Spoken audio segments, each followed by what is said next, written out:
Political victimisation, Islamabad की capital territory में जो abuse of power and authority, मुख्तलिफ पर्चे, नैब, जो प्रोसेस स्टार्ट हुआ था उसको रुकवाने के लिए हम आए थे और हमने लार्जर बेंच की सदा भी की थी तब चीफ जस्टिस साहब के पास। मगर अब तो 2025 हो चुका है, ये केस कभी लगा ही नहीं। हमने बहुत दफ़ा इसमें दरखास्तें दी। आज फाइनली जब 2 साल और 4 माह के बाद ये केस लग गया तो हमने आज जजेस को सिर्फ यही बताया है कि हम तो आए थे इसको रुकवाने, मगर हमें पता नहीं, उस वक़्त का हमें स्कोर पता लगा 127 केसेस का जो हमने फ़ाइट किया। उसके बाद हमारी पर्सनल नॉलेज है कि तकरीबन 300 से ऊपर क्रिमिनल केसेस चले गए, which is a shocking number. ये इम्पॉसिबल था to contest these number of cases, मगर इमरान खान साहब ने वो तमाम केसेस लड़े, उसमें हम तमाम केसेस में एक्विटल्स हुए, ज़मानतें हो गई या ट्रायल्स ही कभी नहीं शुरू हुए। तो अब 2025 सितंबर में जानना ये चाहेंगे कि what is the latest situation. यानी एक जो टीम खेलने आती है उसको ये तो पता हो कि पिछली टीम स्कोर कितना बना के गई है, जिसको फॉलो करना है, कितने खिलाड़ी आउट हो गए हैं, कितने रन आउट हो गए हैं, कितने केसेस चल रहे हैं। सो आज बड़ी तफसीली हेयरिंग हुई है इस्लामाबाद हाई कोर्ट में। जज साहब ने हमें बड़ी पेशेंट हेयरिंग दी है। उन्होंने फ्रेश रिपोर्ट तलब की है तमाम इदारों से कि इमरान खान साहब के ऊपर स्टेटस क्या है, कितने केसेस पेंडिंग हैं, कितने केसेस कंक्लूड हो चुके हैं, कितनी कन्विक्शंस हैं। और उसमें सिर्फ नैब की जानिब से आज ऑफिसर्स आए हुए थे, FIA की तरफ से कोई नहीं था और इस्लामाबाद पुलिस की तरफ से कोई नहीं था।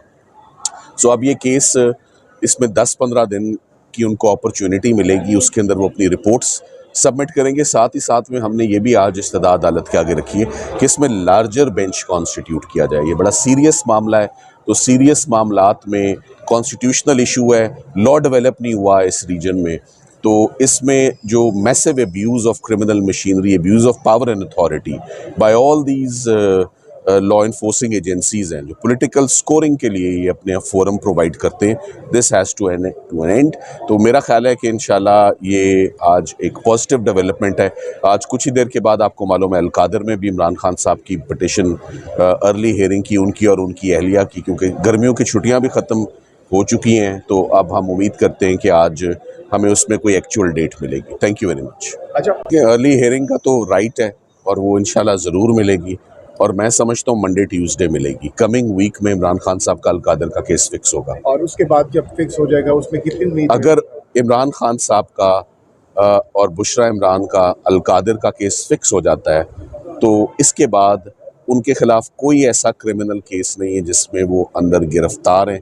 सब में या प्री अरेस्ट चल रही हैं या बरी हो चुके हैं। सो अगर अलकादर केस में मुस्बत फैसला आता है, जो कि आना चाहिए खान साहब का और उनकी एहलिया का, तो उसी दिन मैं उनकी रिहाई एक्सपेक्ट करता हूँ। अगर ये फैसला आइंदा वीक में इसकी समाअत हो जाए और हमारे हक में फ़ैसला इंशाल्लाह आएगा। इसके बाद कोई केस खान साहब के ऊपर ऐसा मौजूद नहीं है जिसमें वो जेल के अंदर हों। यही बात आज हमने बेंच के आगे भी रखी है कि हम एक ही चीज़ करते रहें, केसेस ख़त्म करते रहें।